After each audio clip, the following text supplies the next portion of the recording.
नमस्कार दोस्तों, आपका स्वागत करता हूं इस YouTube channel SK coaching centre पर।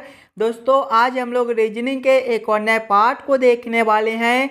ये रीजनिंग का पार्ट नंबर आपका 205 होने वाला है। अगर आप लोग इससे पहले वाले पार्ट नहीं देखे होंगे तो ज़रूर जाकर देख लीजिएगा। इस पार्ट के अंदर आज हम लोग रीजनिंग के 15 अलग अलग प्रकार के इम्पोर्टेंट प्रश्न को देखने वाले हैं, जो कि आपको आने वाले आगामी सभी परीक्षाओं के लिए काफ़ी महत्वपूर्ण होने वाला है। आप किसी भी एग्ज़ाम की तैयारी कर रहे हो, ये सारे प्रश्न आपके लिए काफ़ी महत्वपूर्ण होने वाले हैं। तो सभी प्रश्न को पहले आप लोग खुद से ज़रूर सॉल्व करने की कोशिश कीजिएगा और आप लोग हमारे साथ अंत तक ज़रूर बने रहिएगा। अगर आपको किसी भी प्रश्न में कहीं पर भी कोई दिक्कत हो तो हमें वो भी कमेंट करके बताइएगा। उस वाले प्रश्न को हम लोग फिर से अगले पार्ट में देख लेंगे। चलिए हम लोग 1 नंबर क्वेश्चन की ओर चलते हैं। ये रहा क्वेश्चन नंबर 1। क्वेश्चन नंबर 1 आपको कह रहा है नीचे दिए गए प्रश्न में संबंधित शब्द को चुनिए। संबंधित शब्द चुनने के लिए बोला जा रहा है। प्रश्न आपको कह रहा है जिस प्रकार से ऑक्सीजन का संबंध श्वास के साथ है, उसी प्रकार से आप लोगों से पूछा जा रहा है ये दोनों क्वेश्चन मार्क पे कौन से शब्द भरे जाएंगे। जब भी आपको इस प्रकार के रीजनिंग के प्रश्न देखने को मिले तो सबसे पहले आप लोग ये समझने की कोशिश कीजिएगा, यहाँ पर आपका ऑक्सीजन से श्वास किस प्रकार से लिखा हुआ है, ऑक्सीजन से श्वास आपका किस प्रकार से संबंधित है। इसी प्रकार के संबंधित ऑप्शन को देखिएगा, कौन सा ऑप्शन इस प्रकार से संबंधित है जो ये दोनों क्वेश्चन मार्क पे भरे जाएंगे। अगर आप लोग ध्यान से देखिएगा तो ऑक्सीजन जो है वो श्वास के लिए आवश्यक होता है। इसी प्रकार के संबंधित ऑप्शन को देखेंगे तो ऑप्शन नंबर ए में देखिएगा, स्याही जो है वो कलम के लिए आवश्यक होता है। जिस प्रकार से ऑक्सीजन जो है वो श्वास के लिए आवश्यक होता है, उसी प्रकार से स्याही जो है वो आपका कलम के लिए आवश्यक होता है। यानी कि इस वाले क्वेश्चन मार्क पे आपका स्याही और इस वाले क्वेश्चन मार्क पे आपका कलम भरा जाएगा। क्वेश्चन नंबर 1 का आपका ऑप्शन नंबर ए जो है सही उत्तर बनता है। चलिए अगले प्रश्न की ओर हम लोग चलेंगे, क्वेश्चन नंबर 2 की ओर। ये रहा क्वेश्चन नंबर 2। क्वेश्चन नंबर 2 आपको कह रहा है नीचे दिए गए प्रश्न में संबंधित संख्या को चुनिए। इस बार आपको संबंधित संख्या चुनने के लिए बोला जा रहा है। प्रश्न आपको कह रहा है जिस प्रकार से 196 का संबंध 1372 के साथ है, उसी प्रकार से आप लोगों से पूछा जा रहा है 256 का संबंध कौन सा संख्या के साथ होगा जो इस वाले क्वेश्चन मार्क पे भरे जाएंगे। ये जो प्रश्न है ये आपका नंबर एनालॉजी रीजनिंग का प्रश्न है। और दोस्तों इस प्रकार के प्रश्न आपको सभी एग्जाम में पूछे जाएंगे। तो सबसे पहले आप लोग वीडियो को रोककर खुद से ज़रूर सॉल्व करने की कोशिश कीजिएगा। सबसे पहले आप लोग यहाँ पर ये समझने की कोशिश कीजिएगा 196 से हम लोग 1372 किस प्रकार से ला सकते हैं। 196 को हम लोग क्या करेंगे ताकि हमारा 1372 बन जाए, उसी प्रकार से हम लोग सोचेंगे 256 से हमारा कौन सा संख्या बनेगा जो इस वाले क्वेश्चन मार्क पे भरे जाएंगे। सबसे पहले हम लोगों को क्या करना है, 196 से 1372 लाना है।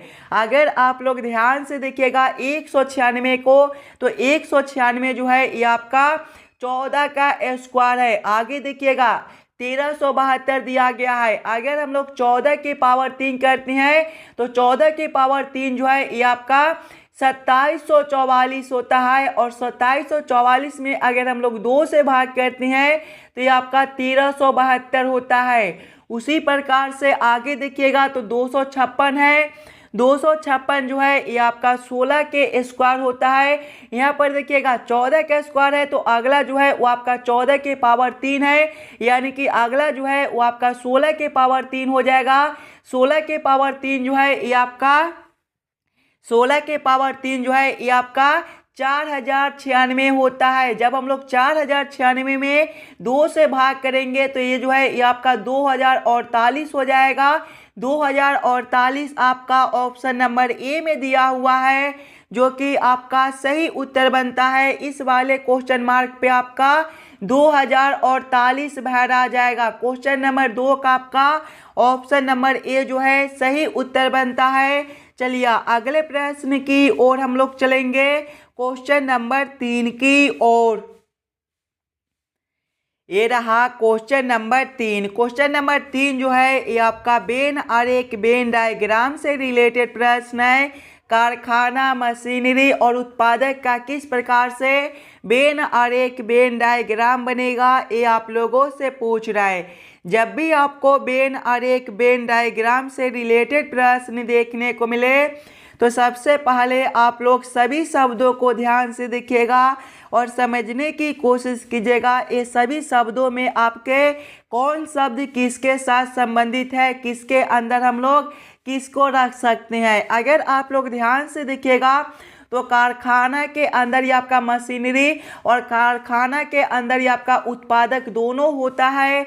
यानी कि सबसे पहले हम लोग कारखाना के लिए यहाँ पर एक गोला बना लेंगे और कारखाना के अंदर जो है ये आपका मशीनरी और उत्पादक दोनों हो जाएगा। यानी कि इसका वेन आरेख वेन डायग्राम आपका कुछ इस प्रकार से बनेगा। इस प्रकार का वेन आरेख वेन डायग्राम आपका ऑप्शन नंबर ए में दिया गया है, जो कि आपका सही उत्तर हो जाएगा। चलिए अगले प्रश्न की ओर हम लोग चलेंगे, क्वेश्चन नंबर 4 की ओर। ये रहा क्वेश्चन नंबर 4। क्वेश्चन नंबर 4 आपको कह रहा है नीचे दिए गए प्रश्न में लुप्त संख्या ज्ञात करें। लुप्त संख्या निकालने के लिए बोला जा रहा है। ये जो प्रश्न है ये आपका मिसिंग नंबर से रिलेटेड प्रश्न है। यहाँ पर आपका क्वेश्चन मार्क है। इस वाले क्वेश्चन मार्क पे आपका कौन सा संख्या भरा जाएगा, ये आप लोगों से पूछ रहा है। दोस्तों जब भी आपको इस प्रकार के मिसिंग नंबर से रिलेटेड प्रश्न देखने को मिले तो ऐसे प्रश्न को हम लोग दो तरीके से सॉल्व करने की कोशिश कर सकते हैं। या तो हम लोग प्रश्न को इस लाइन से सॉल्व करने की कोशिश करेंगे या फिर हम लोग प्रश्न को इस लाइन से सॉल्व करने की कोशिश करेंगे। अगर हम लोग सबसे पहले इस लाइन से प्रश्न को सॉल्व करने की कोशिश करेंगे तो ध्यान से देखिएगा, आपका यहाँ पर क्वेश्चन मार्क है। यानी कि सबसे पहले हम लोग ये समझने की कोशिश करेंगे यहाँ पर आपका 144 और 100 से 2 किस प्रकार से लिखा हुआ है, 169 और 81 से आपका 4 किस प्रकार से लिखा हुआ है। उसी प्रकार से हम लोग सोचेंगे 121 और 64 से हमारा कौन सा संख्या बनेगा जो इस वाले क्वेश्चन मार्क पे भरे जाएंगे। सबसे पहले आप लोग वीडियो को रोककर खुद से ज़रूर सॉल्व करने की कोशिश कीजिएगा। 144 और 100 से हम लोग 2 किस प्रकार से ला सकते हैं। एकदम आसान सा प्रश्न है, ध्यान से देखिएगा। तो 144 जो है ये आपका 12 का स्क्वायर होता है और 100 जो है ये आपका 10 का स्क्वायर है, तो 10 का स्क्वायर होता है। अगर दोनों को हम लोग आपस में घटा ले यानी कि 12 - 10 करते हैं तो ये आपका 2 बनता है। 2 आपका नीचे दिया गया है। वही सेम अगर हम लोग आगे करेंगे तो 169 जो है ये आपका 13 का स्क्वायर होता है और 81 जो है ये आपका 9 का स्क्वायर होता है। दोनों को आपस में घटाएंगे, 13 - 9 करेंगे तो आपका 4 बनेगा। देखिए 4 आपका नीचे दिया गया है। वही सेम अगर हम लोग आगे करेंगे तो 121 जो है ये आपका 11 का स्क्वायर होता है और 64 जो है ये आपका 8 का स्क्वायर होता है। दोनों को आपस में घटाएंगे, 11 - 8 करेंगे तो आपका 3 बनेगा। 3 आपका ऑप्शन नंबर ए में दिया गया है, जो कि आपका सही उत्तर हो जाएगा। इस वाले क्वेश्चन मार्क पे आपका 3 भरा जाएगा। क्लियर है दोस्तों, सभी प्रश्न काफ़ी इम्पोर्टेंट प्रश्न है। तो सबसे पहले आप लोग वीडियो को रोककर खुद से ज़रूर सॉल्व करने की कोशिश कीजिएगा। चलिए अगले प्रश्न की ओर हम लोग चलेंगे, क्वेश्चन नंबर 5 की ओर। ये रहा क्वेश्चन नंबर 5। क्वेश्चन नंबर 5 आपको कह रहा है नीचे दिए गए श्रृंखला को पूरा करें। इस बार आपको श्रृंखला सीरीज से रिलेटेड प्रश्न दिया हुआ है। एक श्रृंखला सीरीज दिया गया है और यहाँ पर क्वेश्चन मार्क है। इस वाले क्वेश्चन मार्क पे आपका कौन सा संख्या भरा जाएगा, ये आप लोगों से पूछ रहा है। दोस्तों जब भी आपको श्रृंखला सीरीज से रिलेटेड प्रश्न देखने को मिले तो सबसे पहले आप लोग श्रृंखला सीरीज को ध्यान से देखिएगा। अगर आप लोग श्रृंखला सीरीज को देखिएगा तो पहले आपका 1 दिया गया है, 1 के आगे आपका 16 दिया हुआ है, 16 के आगे आपका 81 दिया गया है, 81 के आगे आपका 256 दिया हुआ है, 256 के आगे आपका 625 दिया गया है और इसके आगे आपका क्वेश्चन मार्क है। अगर आप लोग ध्यान से देखिएगा इस वाले श्रृंखला सीरीज को तो ये सभी संख्या जो है ये आपके किसी न किसी संख्या के स्क्वायर दिए गए हैं। जैसे कि 1 जो है ये आपका 1 का स्क्वायर होता है, 16 जो है ये आपका 4 का स्क्वायर होता है, 81 जो है ये आपका 9 का स्क्वायर होता है, 256 जो है ये आपका 16 का स्क्वायर होता है, 625 जो है ये आपका 25 का स्क्वायर होता है और आगे आपका क्वेश्चन मार्क है। अगर आप लोग ध्यान से देखिएगा तो 1 का स्क्वायर है, 4 का स्क्वायर है, 9 का है, 16 का है, 25 का है। देखिएगा तो 1 से आपका 4 कर दिया गया है, यहाँ पर आपका +3 है। आगे देखिए 4 से आपका 9 है, +5 है। आगे देखिएगा 9 से 16 है, यहाँ पर आपका +7 बनता है, 16 से आपका 25 है, +9 बनता है और आगे आपका क्वेश्चन मार्क है। ध्यान से देखिएगा तो +3 है, +5 है, +7 है, +9 है, यानी कि सभी में 2-2 जोड़ दिया गया है। यानी कि अगला अंतर जो है वो आपका 9 + 2 यानी कि +11 का हो जाएगा। जब हम लोग 25 + 11 करेंगे तो ये आपका 36 हो जाएगा। यानी कि यहाँ पर जो है वो आपका 36 का स्क्वायर हो जाएगा। 36 का स्क्वायर आपका कितना होता है? 36 का स्क्वायर जो है वो आपका 1296 होता है। 1296 आपका ऑप्शन नंबर डी में दिया हुआ है जो कि आपका सही उत्तर हो जाएगा। इस वाले क्वेश्चन मार्क पे आपका 1296 भरा जाएगा। क्लियर है? अगर आपको किसी भी प्रश्न में कहीं पर भी कोई दिक्कत हो तो हमें ज़रूर कमेंट करके बतलाइएगा। उस वाले प्रश्न को हम लोग फिर से अगले पार्ट में देख लेंगे। चलिए अगले प्रश्न की ओर हम लोग चलेंगे, क्वेश्चन नंबर 6 की ओर। ये रहा क्वेश्चन नंबर 6। क्वेश्चन नंबर 6 आपको कह रहा है नीचे दिए गए अक्षर श्रृंखला को पूरा करें। इस बार आपको अक्षर श्रृंखला से रिलेटेड प्रश्न दिया गया है और कुछ इस प्रकार के भी प्रश्न आपको एग्जाम में देखने को मिलते हैं। और जब भी आपको इस प्रकार के प्रश्न देखने को मिले दोस्तों तो सबसे पहले आप लोग अक्षर श्रृंखला को ध्यान से देखिएगा और समझने की कोशिश कीजिएगा आपका किस प्रकार का अक्षर श्रृंखला दिया हुआ है, इसे हम लोग कैसे जल्द से जल्द सॉल्व कर सकते हैं। अगर आप लोग ध्यान से देखिएगा अक्षर श्रृंखला को तो आपका यहाँ पर क्वेश्चन मार्क है। इस वाले क्वेश्चन मार्क पे आपका कौन सा अक्षर भरा जाएगा ये आप लोगों से पूछ रहा है। ध्यान से देखिएगा तो डी से आपका एफ कर दिया गया है। अगर आप लोग डी को देखिएगा ABCD के क्रमानुसार तो डी जो है ये आपके चौथे नंबर पर होता है और एफ जो है ये आपके छठे नंबर पर होता है। यहाँ पर आपका +2 कर दिया गया है। आगे देखिए एफ से आपका आई है, एफ जो है ये आपके छठे नंबर पर होता है, आई आपके 9वें नंबर पर, यहाँ पर आपका +3 है। आगे देखिएगा आई से आपका एम है, आई जो है ये आपके 9वें नंबर पर होता है और एम आपके 13वें पर, यहाँ पर आपका +4 है और आगे आपका क्वेश्चन मार्क है। ध्यान से देखिएगा +2 +3 +4 यानी कि अगला अंतर जो है वो आपका +5 का हो जाएगा। एम आपके 13वें नंबर पर होता है, 13 + 5 आपका 18 होता है और 18वें नंबर पर आपका कौन सा अक्षर होता है? 18वें नंबर पर आपका आर होता है। आर आपका ऑप्शन नंबर सी में दिया हुआ है जो कि आपका सही उत्तर बनता है। चलिए अगले प्रश्न की ओर हम लोग चलेंगे, क्वेश्चन नंबर 7 की ओर।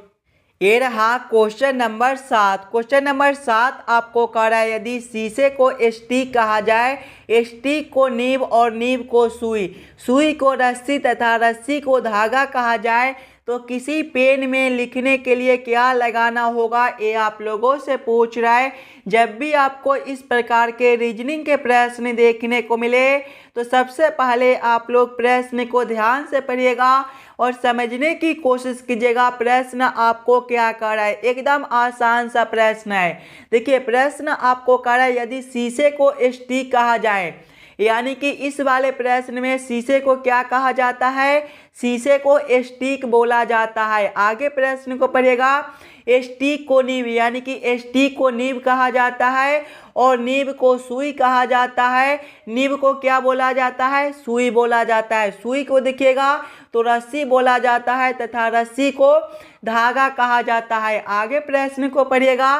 देखिए आगे प्रश्न आप लोगों से पूछ रहा है तो किसी पेन में लिखने के लिए क्या लगाना होगा?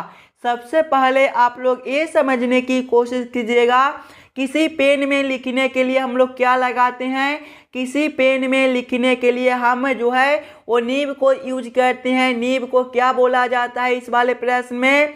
देखिएगा तो नीब को सुई कहा जाता है। यानी कि इस वाले प्रश्न के अनुसार किसी पेन में लिखने के लिए हम लोग सुई को लगाएंगे। सुई आपका ऑप्शन नंबर सी में दिया हुआ है, जो कि आपका सही उत्तर हो जाएगा। इस वाले प्रश्न के अनुसार किसी पेन में लिखने के लिए हम लोग क्या लगाएंगे? सुई को लगाएंगे। चलिए अगले प्रश्न की ओर हम लोग चलेंगे, क्वेश्चन नंबर 8 की ओर।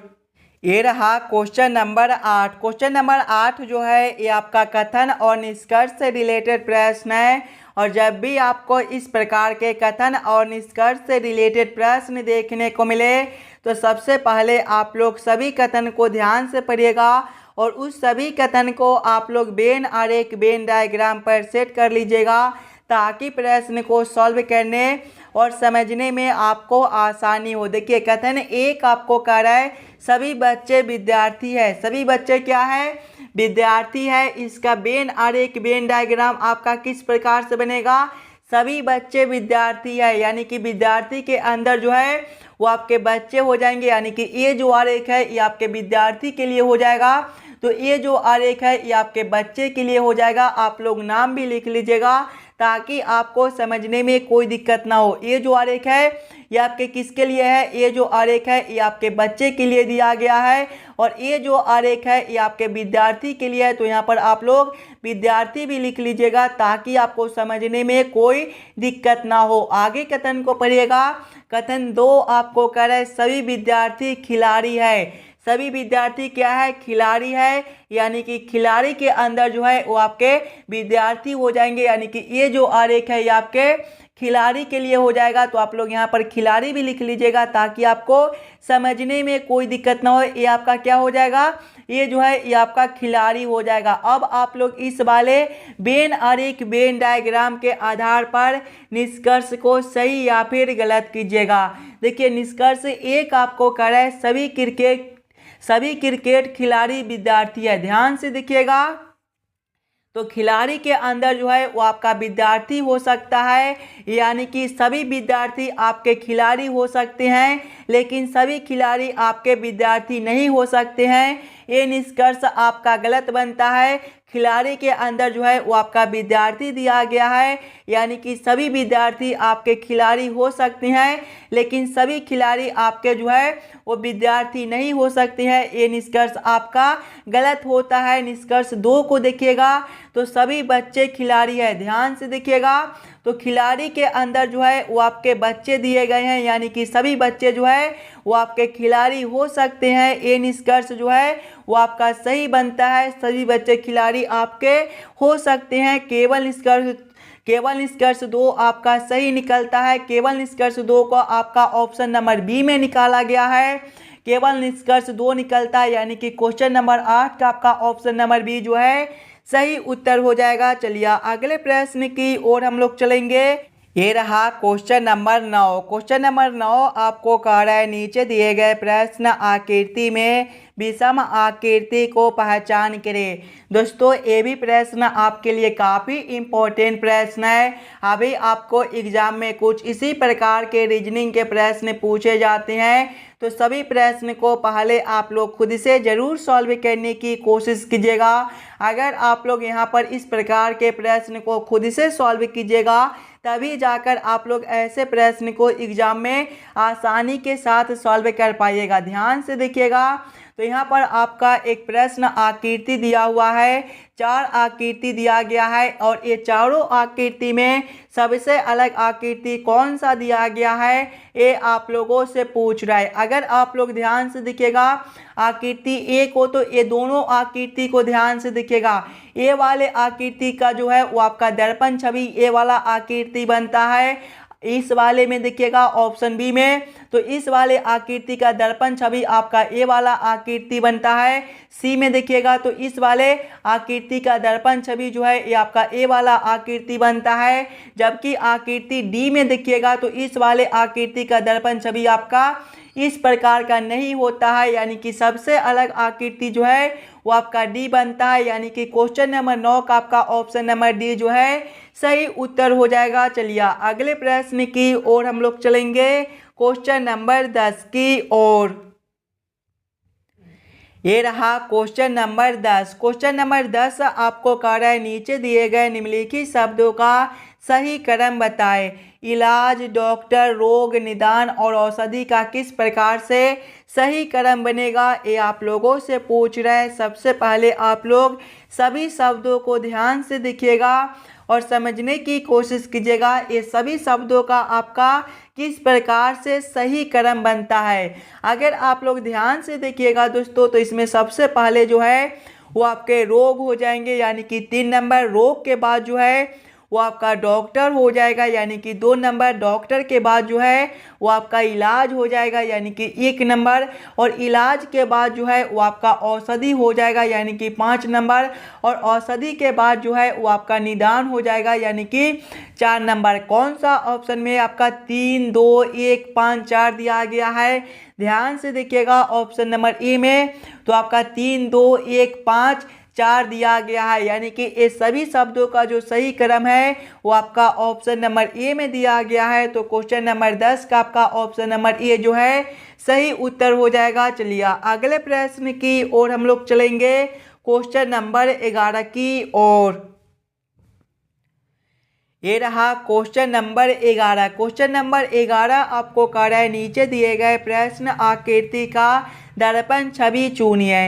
इस बार आपको दर्पण छवि चुनने के लिए बोला जा रहा है। यहाँ पर आपका एक प्रश्न आकृति दिया हुआ है, कुछ इस प्रकार के आपके प्रश्न आकृति है और प्रश्न आप लोगों से पूछ रहे हैं इस वाले प्रश्न आकृति का किस प्रकार से दर्पण प्रतिबिंब बनेगा।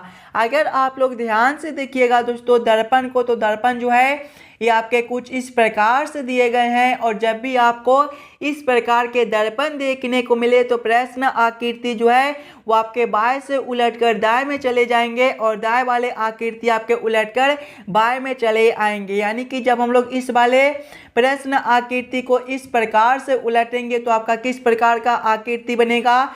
सबसे पहला जो आपका इस प्रकार का आकृति दिया गया है ये आपका उलटने के बाद भी जो है इसी प्रकार से बनेगा। आगे देखिएगा तो ये जो 2 लाइन आपके इस प्रकार से यहाँ पर दिए गए हैं ये जो है ये आपके उलटने के बाद अब इस साइड से यहाँ पर हो जाएंगे और ये जो 2 लाइन आपके यहाँ पर इस प्रकार से दिए गए हैं ये जो है ये आपके उलटने के बाद अब यहाँ पर कुछ इस प्रकार से हो जाएंगे और ये जो बिंदु आपके यहाँ पर दिए गए हैं ये आपके उलटने के बाद अब यहाँ पर हो जाएंगे। इस प्रकार का उत्तर आकृति आपका कौन सा ऑप्शन में दिया गया है? इस प्रकार का उत्तर आकृति आपका ऑप्शन नंबर बी में दिया हुआ है, जो कि आपका सही उत्तर बनता है। इस वाले प्रश्न आकृति का सही दर्पण छवि आपका ऑप्शन नंबर बी में दिया गया है। क्लियर है? चलिए अगले प्रश्न की ओर हम लोग चलेंगे, क्वेश्चन नंबर 12 की ओर। ये रहा क्वेश्चन नंबर 12। क्वेश्चन नंबर 12 आपको कह रहा है एक मनुष्य पूरब की ओर चलना प्रारंभ करता है। 75 मीटर चलने के पश्चात वह अपनी बाईं ओर मुड़कर सीधे 25 मीटर चलता है। वह फिर बाईं ओर मुड़ता है और सीधे 40 मीटर की दूरी तय करता है। फिर बाईं ओर मुड़कर 25 मीटर दूरी तय करता है। वह प्रारंभिक स्थान से कितनी दूर है ये आप लोगों से पूछ रहा है। जब भी आपको इस प्रकार के रीजनिंग के प्रश्न देखने को मिले दोस्तों तो सबसे पहले आप लोग यहाँ पर ये याद कर लीजिएगा दिशा में जो है वो आपका पूरब ए वाला दिशा होता है, पश्चिम आपका ए वाला दिशा होता है, उत्तर आपका ऊपर की ओर होता है और दक्षिण जो है वो आपका नीचे की ओर होता है। अब आप लोग प्रश्न को ध्यान से पढ़िएगा और समझने की कोशिश कीजिएगा। देखिए प्रश्न पहले आपको कह रहा है एक मनुष्य पूरब की ओर चलना प्रारंभ करता है 75 मीटर चलने के पश्चात, यानी कि पहले जो है वह पूरब की ओर 75 मीटर चलता है। पूरब आपका ए वाला दिशा है, यानी कि इस वाले दिशा में वह 75 मीटर चलता है। आगे प्रश्न को पढ़िएगा। 75 मीटर चलने के पश्चात वह अपनी बाईं ओर मुड़कर सीधे 25 मीटर चलता है, यानी कि 75 मीटर पूरब की ओर चलने के बाद वह बाईं ओर मुड़ता है और सीधे 25 मीटर चलता है। जब यहाँ से वह बाईं ओर मुड़ेगा तो उसका दिशा जो है उत्तर की ओर हो जाएगा, यानी कि उत्तर दिशा में वह जो है 25 मीटर चलता है। आगे प्रश्न को पढ़िएगा। वह फिर बाईं ओर मुड़ता है और सीधे 40 मीटर की दूरी तय करता है। जब यहाँ से वह फिर से बाईं ओर मुड़ेगा तो उसका दिशा जो है पूरब की ओर हो जाएगा, यानी कि पूरब दिशा में वह फिर से 40 मीटर चलता है। आगे प्रश्न को पढ़िएगा। 40 मीटर की दूरी तय करता है, फिर बाईं ओर मुड़कर 25 मीटर की दूरी तय करता है। जब यहाँ से वह बाईं ओर मुड़ेगा तो उसका दिशा जो है दक्षिण की ओर हो जाएगा, यानी कि दक्षिण दिशा में वह कितना चलता है, फिर से 25 मीटर चलता है। आगे प्रश्न को पढ़िएगा। आगे प्रश्न आप लोगों से पूछ रहा है वह प्रारंभिक स्थान से कितनी दूर है। देखिए यहाँ से वह चलना शुरू किया है और यहाँ तक चलकर आया है, यहाँ से लेकर यहाँ तक का दूरी आप लोगों से पूछ रहा है। अगर आप लोग ध्यान से देखिएगा तो यहाँ से लेकर यहाँ तक का जो दूरी है वो आपका 75 मीटर है और ऊपर देखिएगा तो यहाँ से लेकर यहाँ तक का जो दूरी है वो आपका 40 मीटर दिया गया है, यानी कि जब हम लोग 75 माइनस करेंगे 40 तो ये आपका कितना हो जाएगा, 35 मीटर हो जाएगा। 35 मीटर आपका ऑप्शन नंबर बी में दिया हुआ है, जो कि आपका सही उत्तर हो जाएगा। ये जो आपका यहाँ से लेकर यहाँ तक का दूरी है ये आपका 75 है और ऊपर देखिएगा यहाँ से लेकर यहाँ तक का जो दूरी है वो आपका 40 दिया गया है, यानी कि जब हम लोग 75 माइनस 40 करेंगे तो ये आपका 35 बनेगा। 35 आपका ऑप्शन नंबर बी में है, जो कि आपका सही उत्तर हो जाएगा। चलिए अगले प्रश्न की ओर हम लोग चलेंगे, क्वेश्चन नंबर 13 की ओर।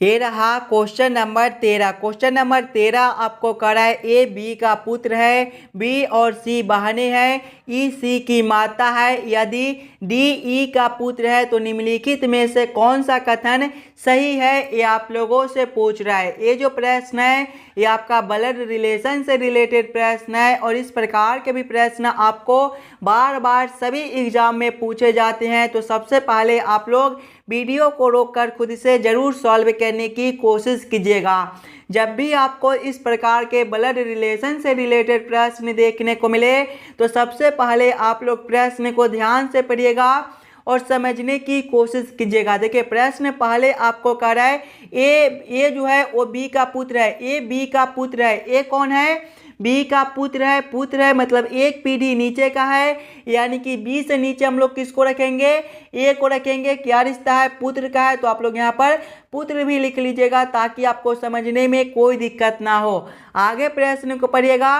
बी और सी बहनें हैं, बहनें हैं मतलब दोनों एक ही पीढ़ी का होगा, यानी कि बी के सामने हम लोग किसको रखेंगे, सी को रखेंगे। क्या रिश्ता है, बहन का है, तो आप लोग यहाँ पर बहन भी लिख लीजिएगा ताकि आपको समझने में कोई दिक्कत ना हो। आगे प्रश्न को पढ़िएगा। आगे प्रश्न आपको कह रहा है ई सी की माता है। ई कौन है, ई जो है वो सी की माता है। माता है मतलब एक पीढ़ी ऊपर का होगा, यानी कि सी से ऊपर हम लोग किसको रखेंगे, ई को रखेंगे। क्या रिश्ता है, माता का है, तो आप लोग यहाँ पर माता लिख लीजिएगा। आगे प्रश्न को पढ़िएगा।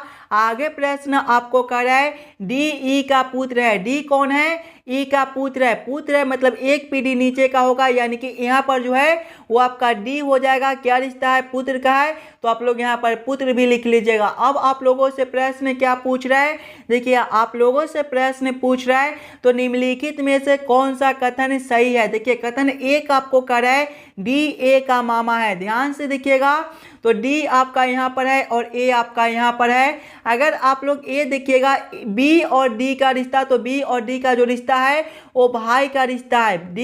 बी और डी का क्या रिश्ता है, भाई का रिश्ता है। और आप लोग यहाँ पर ध्यान से देखिएगा तो ए जो है वो बी का पुत्र है और बी का जो भाई है वो डी है। आपके मम्मी का भाई आपका कौन लगेगा, मामा लगेगा, यानी कि डी जो है ए का मामा है। यानी कि क्वेश्चन नंबर 13 का आपका ऑप्शन नंबर ए जो है सही उत्तर हो जाएगा। कथन ए जो है वो आपका सही दिया गया है, डी ए का मामा लगता है। चलिए अगले प्रश्न की ओर हम लोग चलेंगे, क्वेश्चन नंबर 14 की ओर। ये रहा क्वेश्चन नंबर 14। क्वेश्चन नंबर 14 आपको कह रहा है नीचे दिए गए प्रश्न आकृति कौन सा उत्तर आकृति में निर्मित है। यहाँ पर आपका एक प्रश्न आकृति दिया हुआ है, कुछ इस प्रकार का आपका प्रश्न आकृति है और प्रश्न आप लोगों से पूछ रहा है इस प्रकार के प्रश्न आकृति कौन से उत्तर आकृति में दिए गए हैं। अगर आप लोग ध्यान से देखिएगा तो देखिए सबसे पहले आपके कुछ इस प्रकार के जो है वो प्रश्न आकृति है और इस प्रकार के प्रश्न आकृति जो है वो आपका ऑप्शन नंबर सी में बनता है। देखिए सबसे पहले आपके इस प्रकार के लाइन है, उसके बाद आपका एक छोटा सा इस प्रकार के लाइन है, उसके बाद आपके इस प्रकार के लाइन दिए गए हैं। देखिएगा इस प्रकार का लाइन यहाँ पर कुछ इस प्रकार से बनता है, उसके बाद आपके कुछ इस प्रकार के लाइन है दो और उसके बाद आपका इस प्रकार का लाइन है। यानी कि ये जो प्रश्न आकृति है ये आपका ऑप्शन नंबर सी में दिया गया है। तो क्वेश्चन नंबर 14 का आपका ऑप्शन नंबर सी जो है सही उत्तर हो जाएगा। चलिए अगले प्रश्न की ओर हम लोग चलेंगे, क्वेश्चन नंबर 15 की ओर। ये रहा क्वेश्चन नंबर 15। दोस्तों ये जो प्रश्न है ये आपके होमवर्क के तौर पे छोड़े जाते हैं, एकदम आसान सा प्रश्न है, थोड़ा सा दिमाग लगाइएगा तो इस वाले प्रश्न को आप लोग एकदम आसानी के साथ सॉल्व कर पाइएगा। और आप लोग हमें ज़रूर कमेंट करके बतलाइएगा कि आज के 15 प्रश्न में से आप लोग कितने प्रश्न को खुद से सॉल्व किए हो। अगर आपको किसी भी प्रश्न में कहीं पर भी कोई दिक्कत हो तो हमें ये भी कमेंट करके बतला दीजिएगा। और जितने बच्चे इस वाले YouTube चैनल पर नए हो चैनल को सब्सक्राइब और वीडियो को लाइक जरूर करके जाइएगा। चलिए हम लोग मिलते हैं आपसे अगले वीडियो में, धन्यवाद।